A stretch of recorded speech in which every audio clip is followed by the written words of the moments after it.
पिछले निफ्टी के Elliott wave analysis में हमने कहा था कि वेव सी के कारण मार्केट को नीचे आना चाहिए।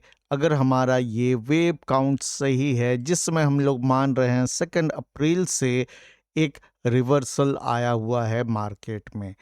आप यहाँ देख सकते हैं wave B was complete, so market has to come down to form the fractals of wave C।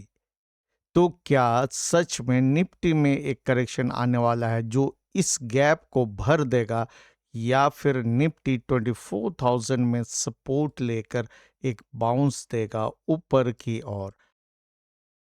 इसको जानने के लिए वीडियो को अंत तक देखना सुनिश्चित करें। आज हम लोग निफ्टी एलियर वेव एनालिसिस करेंगे 30 मिनट चार्ट में, और उसके स्मॉलर फ्रैक्टल्स को देखेंगे 5 मिनट चार्ट में, और समझने की कोशिश करेंगे आखिर मार्केट कहना क्या चाह रहा है। तो सबसे पहले Nifty earlier wave analysis in 30 minute chart, इसको देखिए।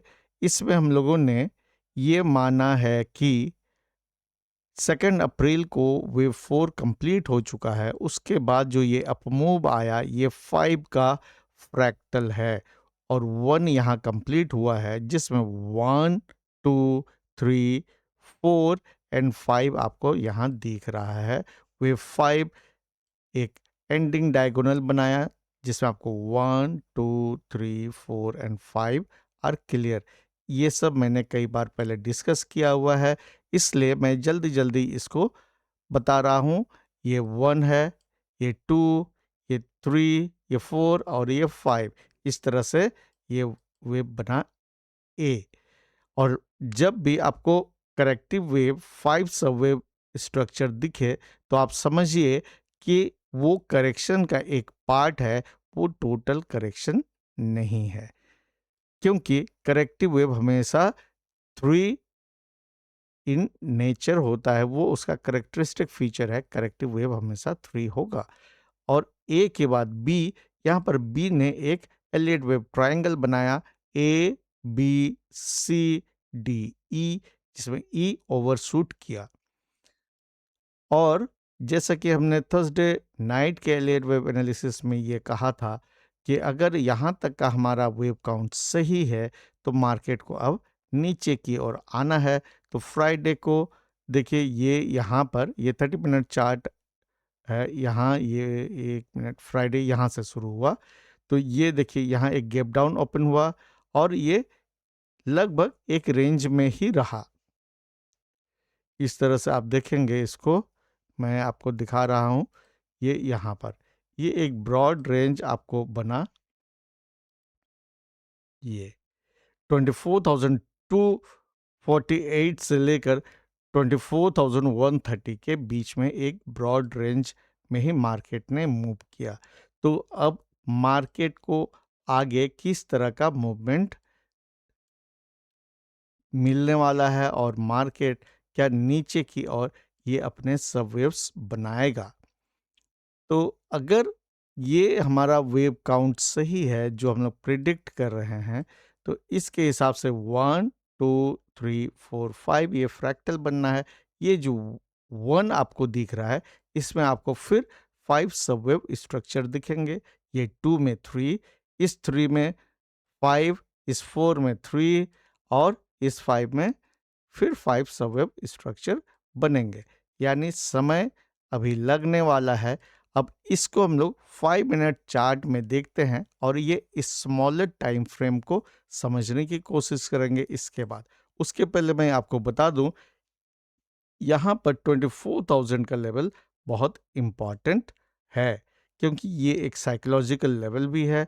जब तक इसके ऊपर में टिका रहता है, और उसके नीचे 23,800, इस लेवल तक हमें प्रेजेंटली कोई दिक्कत नहीं है। अगर इसके नीचे टूटता है, तो ये पूरी तरह से कंफर्म हो जाएगा कि मिनिमम ये जो लेवल मैंने खींचा हुआ है 23,153 का, यहाँ तक जरूर आएगा, और ये गैप भर जाएगा।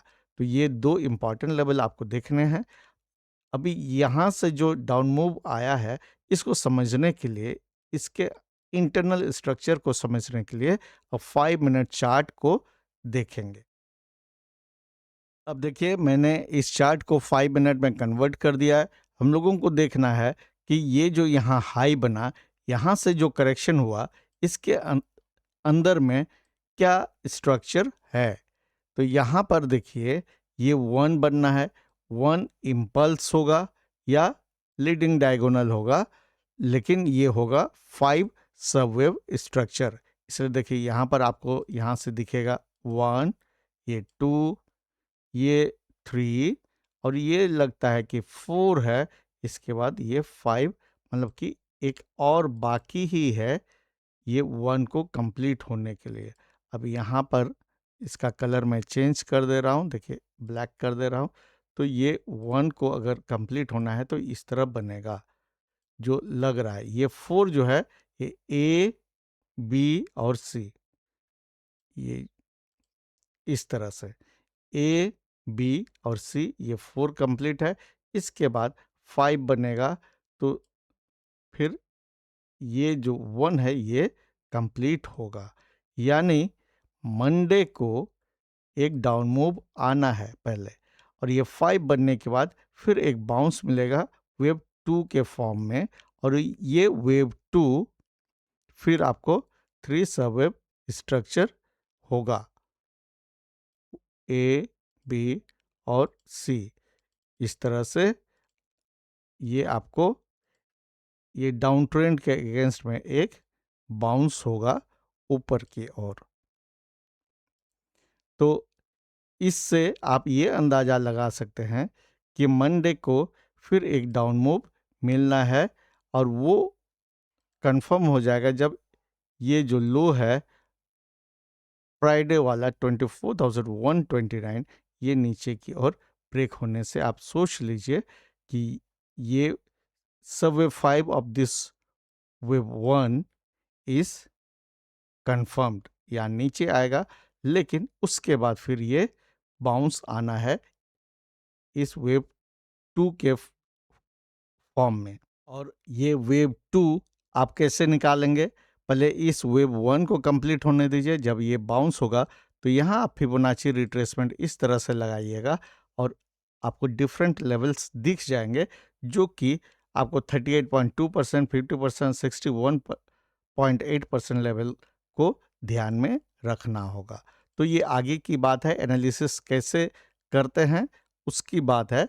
और मैं आपको बार बार बताता हूँ कि मैं यहाँ पर कोई टिप या रिकमेंडेशन देने नहीं आया हूँ, बल्कि टेक्निकल एनालिसिस के एजुकेशन की बात करता हूँ, सीखने और सिखाने की बात करता हूँ। ये आप पर है कि आप कितना सीख पाते हैं, कितना समझ पाते हैं, और एनालिसिस को समझकर कैसे उसको ट्रेड में कन्वर्ट करते हैं। जिनको समझ में नहीं आ रहा है, प्लीज़ अभी ट्रेड नहीं कीजिएगा, इंतज़ार कीजिए। जब मार्केट रिवर्स होगा, फिर अब ये 23,000 से हो या 22,000 से हो, तो वहाँ पर आप धीरे धीरे करके अपने मनपसंद स्टॉक्स में एसआईपी करना शुरू कर दीजिएगा। अगर आपको ये वीडियो अच्छा लगा हो तो वीडियो को लाइक जरूर कर दीजिएगा और शेयर भी।